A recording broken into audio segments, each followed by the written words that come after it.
모든 사람에게는 한 가지 소망이 있다고 합니다. 각각의 나름대로 소망이 다르겠죠. 근데 그들 다른 각각의 소망들 가운데서 공통된 소망이 있다면 아마 마음의 평안을 누리는 것이 공통된 소망이 아닐까, 그런 생각을 해보게 됩니다. 마음의 평안을 누리는 것. 아마도 여기에 계시는 여러분들도 같은 생각을 하지 않을까, 그렇게 생각해 봅니다. 내 마음이 평안했으면 좋겠다. 나도 평안하고 싶다. 나도 평안한 마음을 누리고 싶다. 그런 것이 우리의 소망이 아닐까 생각을 해봅니다. 특별히 하루가 멀다 않고 들려오는 갖가지 사건 사고들을 들으면 이 평안이라는 말은 우리들의 마음속에 더욱 간절하게 다가온다 생각합니다. 여러분의 마음은 평안하십니까?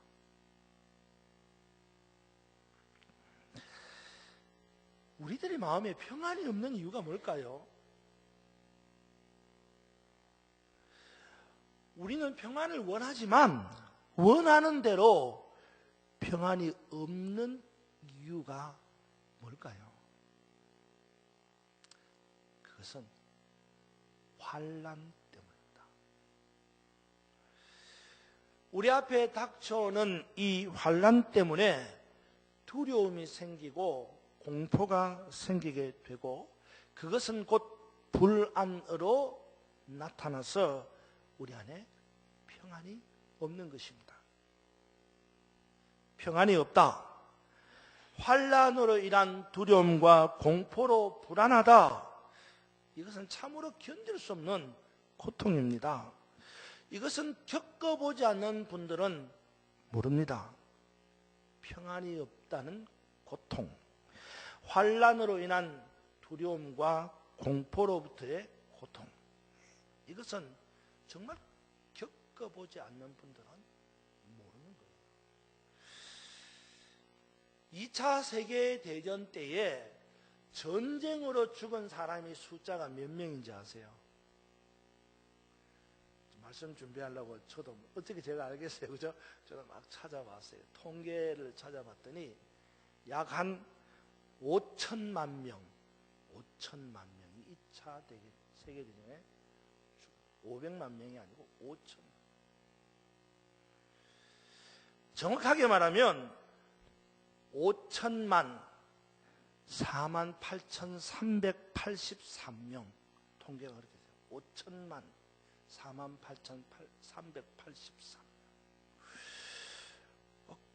그런데 이렇게 2차 대전에서 전쟁으로 죽은 사람의 숫자보다 마음의 두려움과 공포로 인하여서 일찍 죽은 사람의 숫자가 더 많다는 거예요. 그러니까 전쟁에서 죽은 사람이 5천만 명인데 그거보다 더 많은 숫자가 죽었어요. 왜? 두려움과 공포로 인해서. 이처럼 두려움과 공포를 만드는 환난은 항상 우리 주변에서 맴돌면서 예고 없이 우리를 찾아옵니다. 그래서 우리는 불안한 거죠. 평안이 없는 겁니다. 어떻게 해야 됩니까? 우리의 생명을 위협하며 시도 때도 없이 찾아오는 이 환난에 대해서 우리는 어떻게 해야 합니까? 저는 이 시간 여러분과 함께 이 찬양을 부르기를 원합니다. 한번 피아노, 주 품에라고 하는 찬양인데요, 우리 함께 한번 찬양의 가사를 생각해 불러봅시다. 주 품에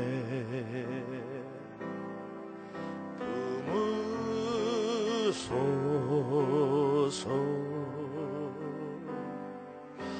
능력에 발로 거친 파도 날 향해 와도 주와 함께 날아오르리. 폭풍 가운데 나의 영혼 잠잠하게 주를 보리라. 주 품 안에 주 품에 품으소서 품으소서.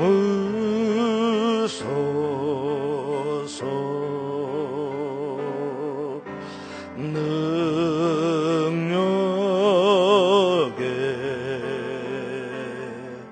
발로 덮으소서. 파도 날 향해 와도 주와 함께 날아오르리. 폭풍 가운데 나의 영혼 잠잠하게 주를 보리라. 주님 안에 나고하리 나고하리.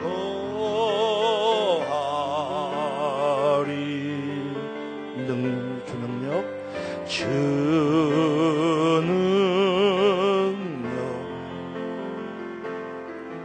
나 잠잠히 믿네. 폭풍 가운데 나의 영혼 주와 함께 날아오르리. 폭풍 가운데 나의 영혼 잠잠하게 주를 보리. 거친 파도 날 향해 와도 주와 함께 날아오르리. 폭풍 가운데 나의 영혼 잠잠하게 주를 보리라. 아멘. 그렇습니다. 주님밖에 없습니다. 이 환난을 피할 때는 주님뿐입니다. 잠언 4장 23절을 보면 이렇게 말씀합니다. 모든 지킬 만한 것 중에 더욱 내 마음을 지키라. 모든 지킬 만한 것 중에 무릇 네 마음을 지켜라. 그렇습니다. 하나님의 약속을 굳게 붙잡고 주님께 간절히 기도할 때에 성령께서 감동을 주셔서 비록 환난 가운데서도 평안한 마음을 얻게 되는 겁니다. 여러분, 주님밖에 없습니다. 이 환난을 피하고 이기는 방법은 오직 주님뿐입니다. 이 사실을 확실히 믿으시기를 주님의 이름으로 축원합니다. 오늘 시편의 말씀을 보면 하나님이 계시는 성은 흔들리지 않는다고 말씀합니다. 여러분 5절 말씀을 보시기 바랍니다. 같이 읽겠습니다. 5절 시작. 하나님이 그 성중에 계심에 성이 흔들리지 아니할 것이라. 새벽에 하나님이 도우시리로다. 아멘. 그렇습니다. 말씀을 보니까 하나님이 그 성중에 계심에, 하나님이 그 성중에 계심에 성이 흔들리지 아니할 것이라고 했습니다. 하나님이 계시는 성은 흔들리지 않습니다. 왜 그렇습니까? 하나님이 성중에 계시면 왜 성이 흔들리지 않습니까? 왜냐하면 하나님은 전능하신 분이시기 때문입니다. 하나님은 땅을 황무지로 만드실 수 있는 분입니다. 여러분 8절을 보십시오. 8절에 보면 이렇게 말합니다. 와서 여호와의 행적을 볼지어다. 그가 땅을 황무지로 만드셨도다. 그렇습니다. 하나님은 땅을 황무지로 만들 수 있는 능력자이십니다. 문나라가 떠들며 왕국이 흔들렸더니 그가 소리를 내시며 땅이 녹았다고 말씀하시는 6절의 말씀을 보면서 하나님은 어떠한 적들도 주저앉게 만들고 어떠한 형편과 처지도 뒤엎을 만한 능력이 있는 분이라는 사실입니다. 이 사실을 분명히 믿으시기를 주님의 이름으로 축원합니다. 그러기에 하나님의 성중에 계시면 성이 흔들리지 않습니다. 뿐만 아니라 우리 하나님은 전쟁을 쉬게 하시고 활을 꺾고 창을 끊으며 수레를 불살하시는 분입니다.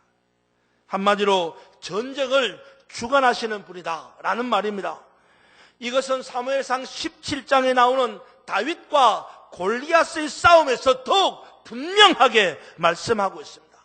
다윗은 골리앗과의 싸움을 시작하기 전에 이런 고백을 합니다.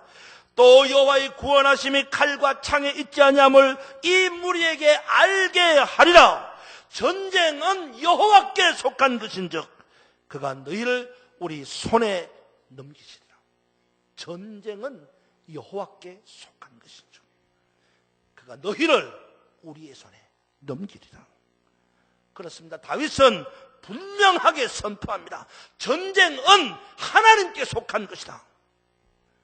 세상 사람들은 무기가 좋으면 이긴다고 말합니다. 군사가 많으면 이긴다고 말합니다. 하지만 아무리 좋은 무기가 많아도 아무리 많은 군사가 있어도 전쟁에서 이기고 지는 것은 하나님이 하시는 겁니다.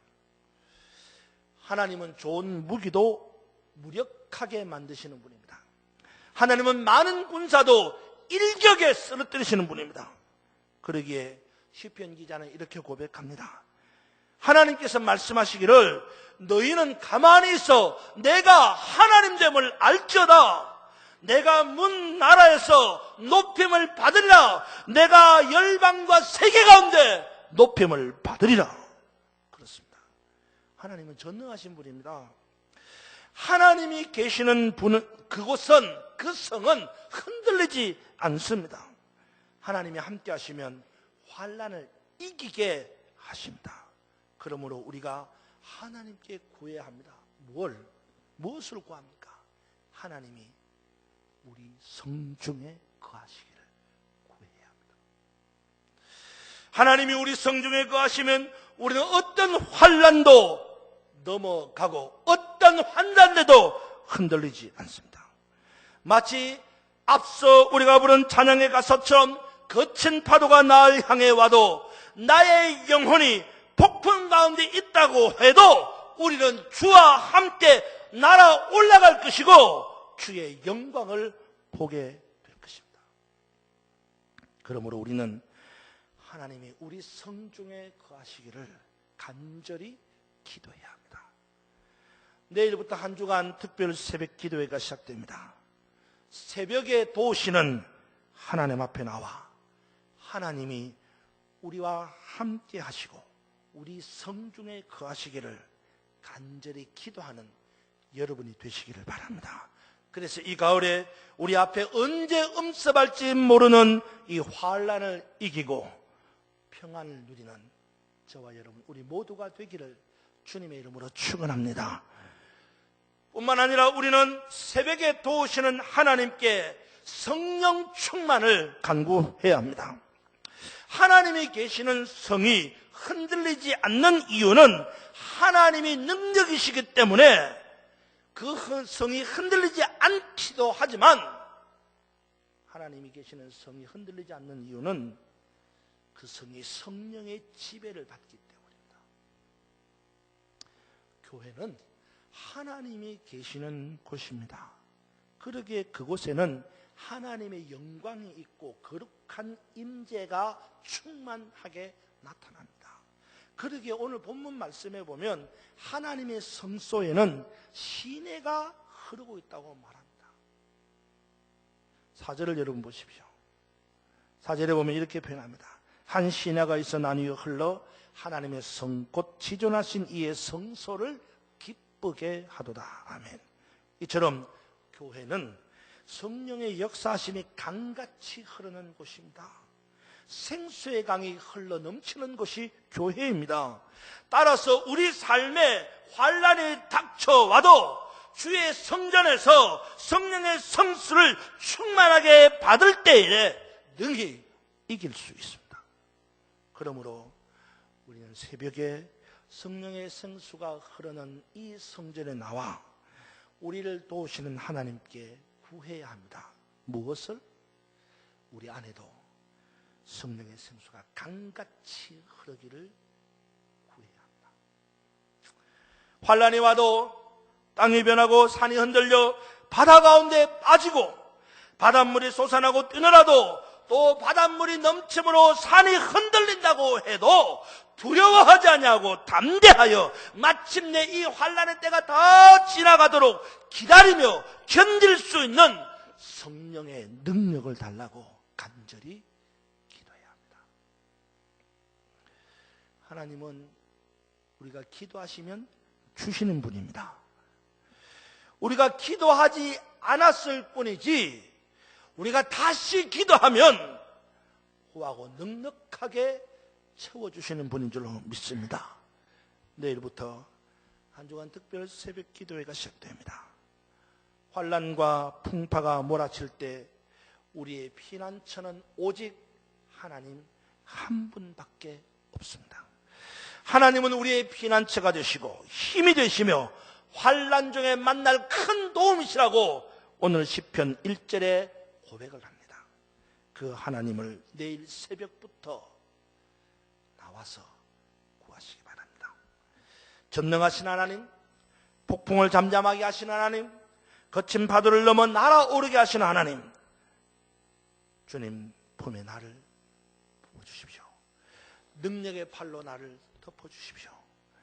주님 안에 거하기를 원합니다. 주님의 능력을 믿습니다. 나를 도와주십시오. 새벽에도 오신 하나님께 간절하게 기도하는 여러분이 되시기를 바랍니다. 반드시 전능하신 하나님께서 여러분의 성중에 거하심으로 흔들리지 아니하고 두려움과 공포가 물러가고 평안이 더하게 될 줄로 확신합니다. 뿐만 아니라 성령의 생수가 강같이 흐르는 이 성전에 나와서 성령의 생수를 구하기를 바랍니다. 성령은 능력입니다. 성령은 권세입니다. 우리를 두려움에 빠뜨리고 공포로 몰아넣는 이 환란을 이길 방법은 오직 성령의 충만함을 받는 것뿐입니다. 성령의 생수가 강같이 흐르는 이 성전에 나와 새벽에 도우신 하나님께 성령의 생수를 충만하게 임하기를 전심으로 구하십시오. 우리 주님은 분명히 구하는 자에게 넉넉하게 주실 것입니다. 기대하십시오. 그리고 새벽을 깨우십시오. 새벽에 기적이 일어납니다. 홍해가 갈라지는 것처럼, 여리고성이 무너지는 것처럼 새벽에 기적이 일어납니다. 내일 새벽부터 새벽을 깨움으로 그 기적의 주인공들이 되시기를 주님의 이름으로 축원합니다.